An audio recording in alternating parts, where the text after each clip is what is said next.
दोस्तों नमस्कार। स्वागत है आप सभी का मेरे YouTube चैनल के आर हिंदी कहानियां में। आज की कहानी सुनकर आपके भी रोंगटे खड़े हो जाएंगे, आपके पैरों तले जमीन खिसक जाएगी और आप सोचने पर मजबूर हो जाएंगे। कहानी को डिटेल से जानने के लिए वीडियो में लास्ट तक बने रहें।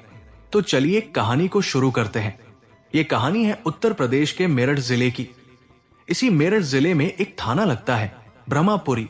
17 मार्च 2025 की सुबह ब्रह्मपुरी थाने में एक दंपति आते हैं। उनके चेहरे पर घबराहट थी और उनकी आंखों में एक अजीब सा डर साफ साफ दिखाई दे रहा था। उन्होंने पुलिस को जो बताया उसे सुनकर अधिकारी भी चौंक गए। उनकी बेटी मुस्कान ने अपने ही पति की हत्या कर दी थी। पुलिस तुरंत हरकत में आई और मुस्कान के घर पहुंची और घर की तलाशी ली। जांच के दौरान पुलिस की नजर एक बड़े से प्लास्टिक के ड्रम पर पड़ी जो पूरी तरह सीमेंट से भरा हुआ था। ड्रम की स्थिति संदिग्ध थी, इसलिए पुलिस ने तुरंत उसे खोलने की कोशिश की। पहले हथौड़े से तोड़ने की कोशिश की गई, लेकिन सीमेंट बेहद मजबूत था। आखिरकार ड्रिल मशीन मंगवाकर सीमेंट को काटा गया, फिर भी शव को निकालना संभव नहीं हो पाया। करीब 2 घंटे की मशक्कत के बाद पुलिस ने ड्रम को ब्रह्मपुरी थाने भिजवा दिया। जब इसे पूरी तरह तोड़ा गया तो अंदर का नजारा बेहद डरावना था। ड्रम में एक शव के 8 टुकड़े भरे हुए थे, जिन्हें सीमेंट और डस्ट से ढक दिया गया था ताकि किसी को शक ना हो। जांच के दौरान मृतक की पहचान सौरभ सिंह राजपूत के रूप में हुई। पुलिस ने ड्रम से शव को बरामद कर पोस्टमार्टम के लिए भिजवा दिया। इस खुलासे के बाद साहिल और मुस्कान दोनों को गिरफ्तार कर लिया गया और उनसे सख्ती से पूछताछ शुरू की शुरुआत में दोनों ने गुमराह करने की कोशिश की, लेकिन जब पुलिस ने सबूत सामने रखे तो वो टूट गए और जुर्म कबूल कर लिया। गिरफ्तारी के बाद पुलिस ने दोनों को थाने ले जाकर औपचारिक कार्यवाही पूरी की। साहिल और मुस्कान के मोबाइल फोन भी जब्त कर लिए, जिनकी जांच से कई अहम खुलासे हुए। चैट्स और कॉल डिटेल से पता चला कि दोनों ने हत्या की योजना पहले से बना रखी थी। पूछताछ के बाद दोनों आरोपियों को कोर्ट में पेश किया गया, जहां से उन्हें न्यायिक हिरासत में भेज दिया गया। इसके बाद एक सनीखेज कहानी सामने आई, जिसने पुलिस और स्थानीय लोगों को चौंका दिया। मुस्कान मेरठ के ब्रह्मपुरी क्षेत्र में अपने पिता प्रमोद रस्तोगी और सौतेली मां कविता के साथ रहती थी। साहिल और मुस्कान बचपन से एक दूसरे को जानते थे। दोनों ने ब्रह्मपुरी क्षेत्र आस्तिक आनंद स्कूल में 8वीं कक्षा तक साथ में पढ़ाई की थी। साहिल की मां का करीब 16 साल पहले निधन हो गया था। इसके बाद उसके पिता नीरज ने दूसरी शादी कर ली, लेकिन साहिल की सौतेली मां से साहिल की नहीं बनती थी, इसलिए वो अपनी नानी के साथ रहने लगा। उसकी सौतेली मां नोएडा में रहती थी। 8वीं के बाद मुस्कान और साहिल अलग अलग स्कूलों में पढ़ने चले गए। इसके बाद दोनों की मुलाकातें बंद हो गई। मुस्कान के नाना अनिल रस्तोगी एक ज्योतिषी थे। वो अक्सर ब्रह्मपुरी के गौरीपुरा मोहल्ले में अपने नाना के घर आती जाती थी। संयोग से सौरभ का घर भी इस इलाके में था और उसका भी अनिल रस्तोगी के घर आना जाना था। सौरभ राजपूत के पिता मुन्नालाल इंडियन ऑयल कंपनी से रिटायर्ड हो चुके हैं, जबकि उसकी मां रेणुका देवी हाउसवाइफ है। सौरभ का बड़ा भाई राहुल पेशे से ट्रांसपोर्टर है, जिसकी शादी हो चुकी है और उसके 2 बच्चे हैं। उसकी बड़ी बहन सिमन नौकरी करती है, उसकी भी शादी हो चुकी है। सौरभ भाई बहनों में सबसे छोटा था। साल 2011 में जब सौरभ 13 साल का था, तब वो पहली बार मुस्कान से मिला। मुस्कान के नाना अनिल रस्तोगी एस्ट्रोलॉजर थे और सौरभ की मां रेणुका देवी ज्योतिष में गहरी आस्था रखती थी। वो अक्सर अपनी कुंडली दिखाने के लिए मुस्कान के नाना के घर जाती थी, जो उनके घर से 3 किलोमीटर दूर था। सौरभ भी अक्सर अपनी मां के साथ वहां जाता था और इसी दौरान उसकी मुस्कान से मुलाकात हुई, जो धीरे धीरे दोस्ती में बदल गई। करीब 5 साल तक दोनों के बीच बातचीत होती रही। जब सौरभ ने अपने परिवार के सामने मुस्कान से शादी की इच्छा जाहिर की तो घर वालों ने साफ इनकार कर दिया, क्योंकि उस वक्त दोनों नाबालिग थे। 12वीं के बाद सौरभ ने मर्चेंट नेवी का कोर्स कर लिया और जॉब के लिए अप्लाई करने लगा। इस दौरान उसकी मुस्कान से मुलाकातों का सिलसिला जारी रहा। फिर सौरभ को लंदन बेस्ट में एक कंपनी के शिप में नौकरी मिल गई। 2016 में जब सौरभ घर आया हुआ था, तब अचानक वो कहीं गायब हो गया। जब घर वालों को पता चला कि मुस्कान भी अपने घर में नहीं है, तो उन्होंने मेरठ पुलिस थाने में इसकी शिकायत दर्ज कराई। मेरठ पुलिस ने दोनों को खोज निकाला और घर वापस ले आई। सौरभ के परिवार ने उसे बहुत समझाने की कोशिश की कि मुस्कान ठीक लड़की नहीं है, लेकिन वो मानने को तैयार नहीं था। 3 महीने बाद अचानक दोनों फिर से घर छोड़कर भाग गए। इस बार 3 दिन बाद ही दोनों लौट आए। सौरभ किसी भी हालत में मुस्कान को छोड़ना नहीं चाहता था। 2016 में ही एक दिन सुबह करीब 5 बजे दोनों फिर घर से भाग गए। इस बार उन दोनों ने शादी कर ली और शादी के बाद जब वापस लौटे तो सौरभ के परिवार ने भी मुस्कान को स्वीकार कर लिया। शादी के बाद 6 महीने तक मुस्कान सौरभ के घर यानी कि ससुराल में ही रही, लेकिन छोटी छोटी बातों पर उसका घर वालों से विवाद होने लगा। इसके बाद सौरभ अपनी पत्नी और बेटी के साथ इंदिरा नगर में ओमपाल के मकान में किराए पर रहने लगा।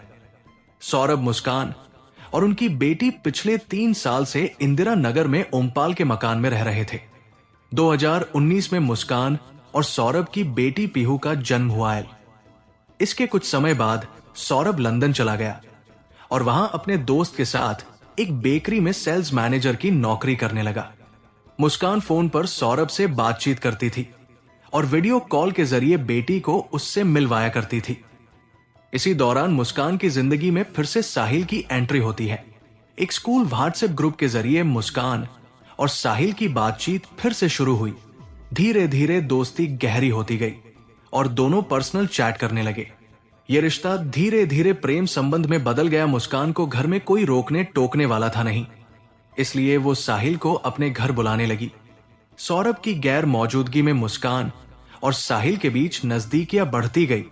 साहिल अक्सर मुस्कान के घर आने लगा और दोनों के बीच शारीरिक संबंध भी बन गए। सौरभ को इसका जरा भी अंदाजा नहीं था, क्योंकि वो ज्यादातर समय लंदन में रहता था। जब वो भारत आता भी तो मुस्कान चालाकी से ये सब कुछ छुपा लेती। धीरे धीरे मुस्कान और साहिल का रिश्ता इतना गहरा हो गया कि वो सौरभ की अनुपस्थिति में बेझिझक मिलने लगे। उनकी बढ़ती नजदीकियों पर मकान मालिक की नजर पड़ी। एक दिन उसने साहिल और मुस्कान को आपत्तिजनक हालत में पकड़ लिया। ये देखकर मकान मालिक को बहुत गुस्सा आया और उसने तुरंत सौरभ को फोन करके इसकी शिकायत कर दी।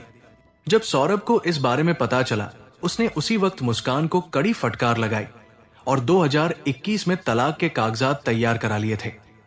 हालांकि बाद में जब दोनों ने बातचीत की तो बेटी के भविष्य को देखते हुए उन्होंने साथ रहने का फैसला किया और तलाक नहीं लिया। लेकिन मुस्कान ने साहिल से मिलना बंद नहीं किया। जब भी सौरभ भारत में होता तो वो सावधानी बरतती और साहिल से दूरी बना लेती। मुस्कान को साहिल से बस टाइम पास करना था, लेकिन साहिल उसे अपनी जिंदगी का हिस्सा बनना चाहता था। मुस्कान ये बात समझ चुकी थी, इसलिए उसने उसे पूरी तरह अपने वश में करने के लिए एक चाल चली। साहिल अंधविश्वासी था और तंत्र मंत्र में गहरी आस्था रखता था। उसकी मां की मौत हो चुकी थी, लेकिन उसे विश्वास था कि वो अब भी उससे जुड़ सकता है। इसी अंधविश्वास का फायदा मुस्कान ने उठाया। मुस्कान ने स्नैपचैट पर 3 फर्जी अकाउंट बनाए, एक साहिल की मां के नाम से, दूसरा उसके भाई के नाम से और तीसरा एक संत के नाम से। फिर वो इन अकाउंट से साहिल को लगातार मैसेज करने लगी। कभी उसकी मां बनकर लिखती, मुस्कान ही तेरे लिए सही लड़की है, वो तुझे खुश रखेगी। तो कभी भाई बनकर कहती, सौरभ के साथ वो खुश नहीं है, तू ही उसका सच्चा हमसफर है। यहां तक कि संत बनकर भी उसे मैसेज भेजे, मुस्कान तेरे भाग्य में लिखी है, अगर तू उसे अपनाएगा तो तेरी जिंदगी बदल जाएगी।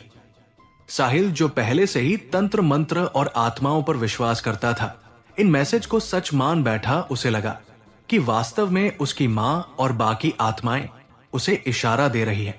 वो पूरी तरह मुस्कान के चंगुल में फंस गया और उसके कहे अनुसार हर काम करने को तैयार हो गया। इस तरह झूठ और धोखे के जाल में फंसकर उसने सौरभ को छोड़ने और साहिल के साथ रहने का मन बना लिया। लेकिन इस फैसले को पूरा करने के लिए उन्हें सौरभ को रास्ते से हटाना जरूरी था। मुस्कान और साहिल शुक्ला ने नवंबर 2024 में सौरभ को मारने की प्लानिंग बनाई थी।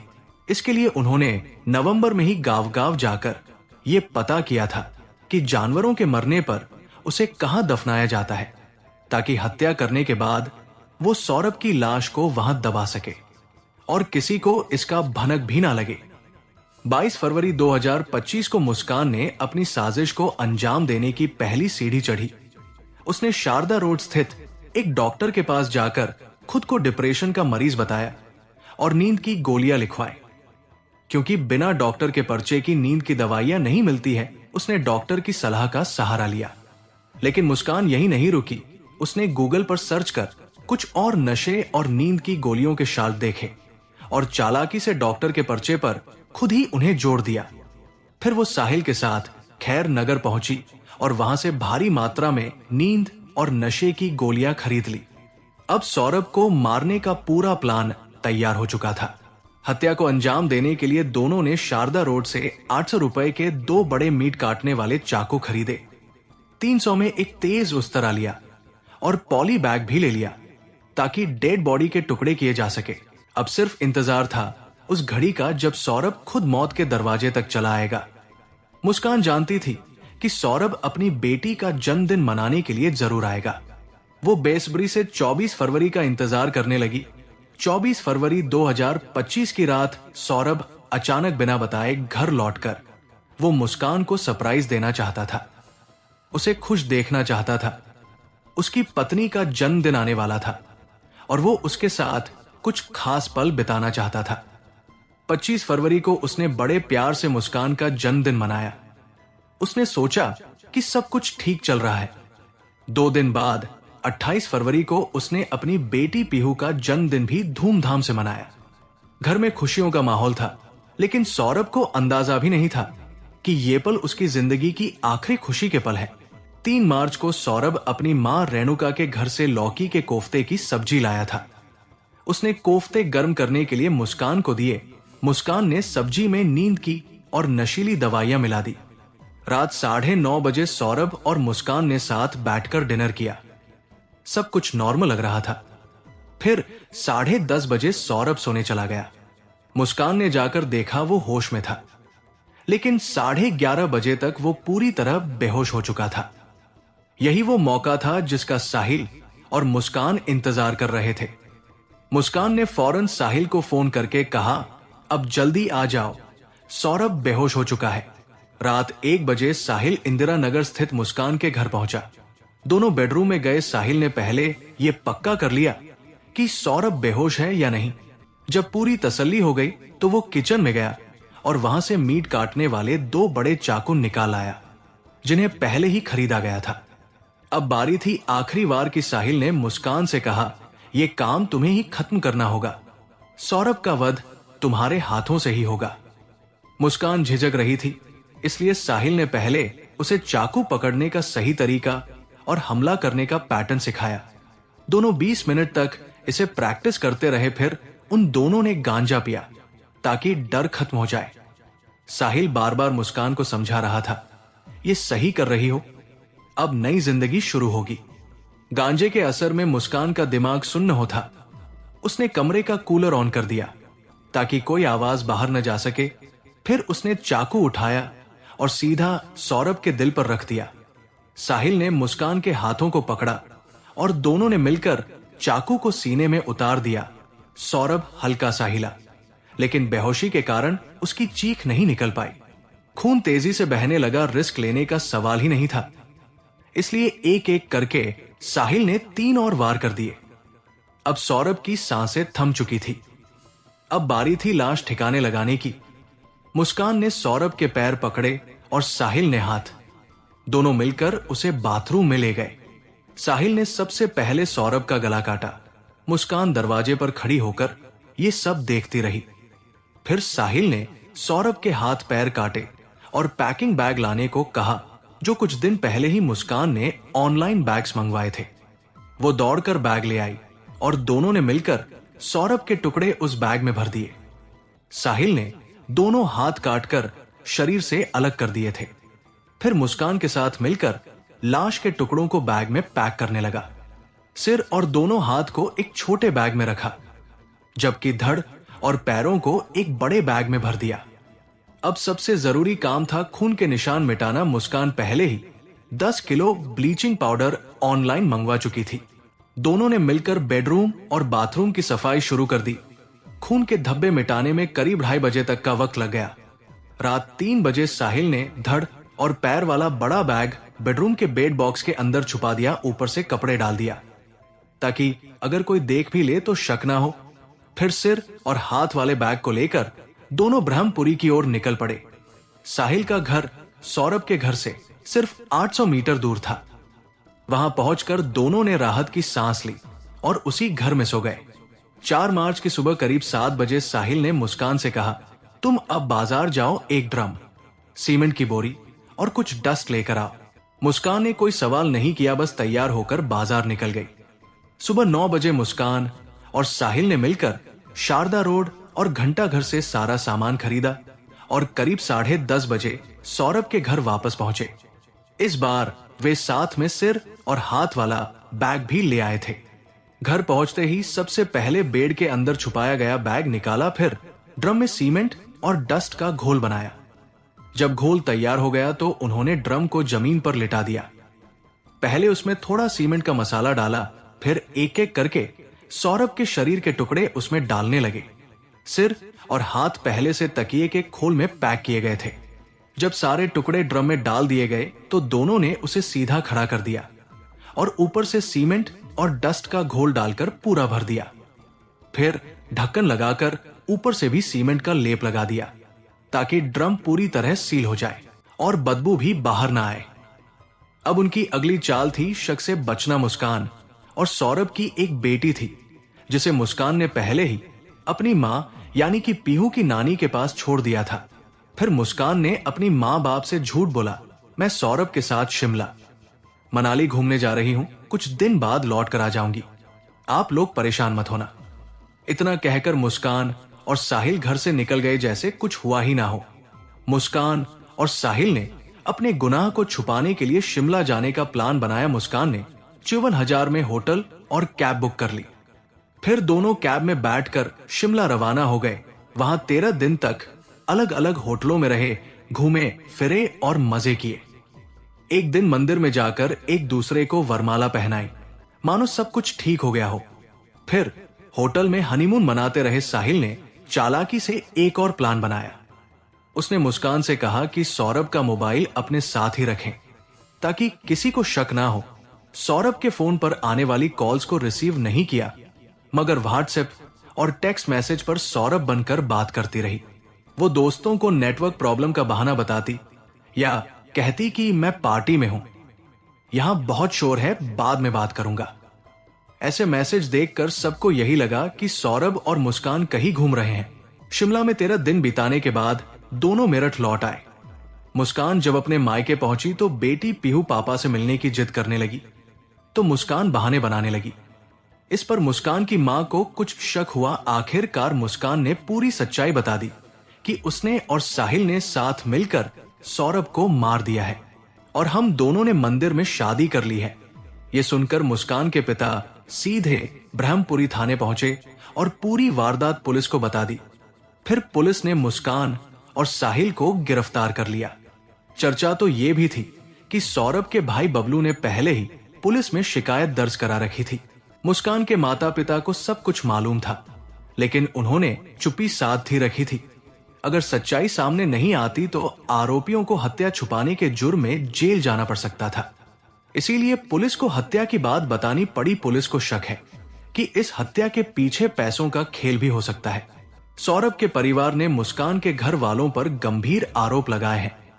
हर दिन जांच में नए नए खुलासे हो रहे हैं। ये सिर्फ प्रेम प्रसंग का मामला है या इसके पीछे कोई बड़ी साजिश भी है, पुलिस अब हर पहलू को खंगाल रही है। सौरभ के पास करीब 6 लाख रुपए थे, जिनमें से 1 लाख मुस्कान के खाते में ट्रांसफर किए गए थे। हैरानी की बात यह है कि मुस्कान की मां कविता के अकाउंट में भी पैसे भेजे गए थे। अब पुलिस ये जांच कर रही है कि पहले भी कितनी बार और कितने पैसे ट्रांसफर हुए हैं और उनका इस्तेमाल कहां किया गया है।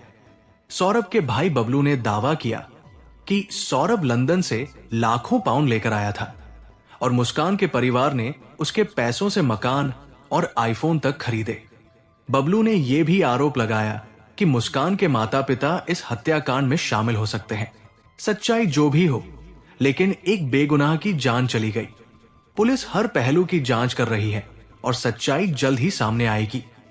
ऐसे में हमें यह समझना चाहिए कि किसी भी चीज पर या किसी भी व्यक्ति पर आंख मूंद कर भरोसा करने से पहले उसकी सच्चाई जरूर परखनी चाहिए।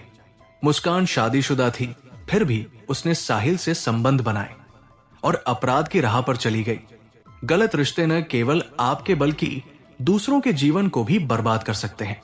मुस्कान और साहिल ने अपनी खुशी के लिए एक निर्दोष की हत्या कर दी, लेकिन अंत में वो पकड़े गए। गलत रास्ते पर चलने वाले व्यक्ति का अंत हमेशा बुरा ही होता है। सौरभ अपनी पत्नी और बेटी से बहुत प्यार करता था, लेकिन उसकी पत्नी ने ही उसकी जान ले ली। जो लोग हमारे अपने होते हैं, उनकी भावनाओं की कद्र करनी चाहिए और रिश्तों में ईमानदारी बनाए रखनी चाहिए। अगर वो रिश्ते में खुश नहीं थी तो कानूनी तरीके से अलग हो सकती थी, लेकिन धोखा देना और हत्या करवाना सही नहीं था। दोस्तों, इस कहानी को सुनाने का उद्देश्य किसी का दिल दुखाना नहीं है, किसी को परेशान करना नहीं है, बल्कि आपको जागरूक करना है और आपको सचेत करना है, ताकि आप लोग सतर्क रहें और सावधान रहें। तो दोस्तों, कैसी लगी ये स्टोरी कमेंट जरूर करें, वीडियो को लाइक करें और अपने दोस्तों को शेयर भी करें। और आपसे गुजारिश है कि मेरे चैनल को सब्सक्राइब जरूर करें। फिर मिलेंगे ऐसी ही किसी सच्ची स्टोरी के साथ। तब तक के लिए धन्यवाद।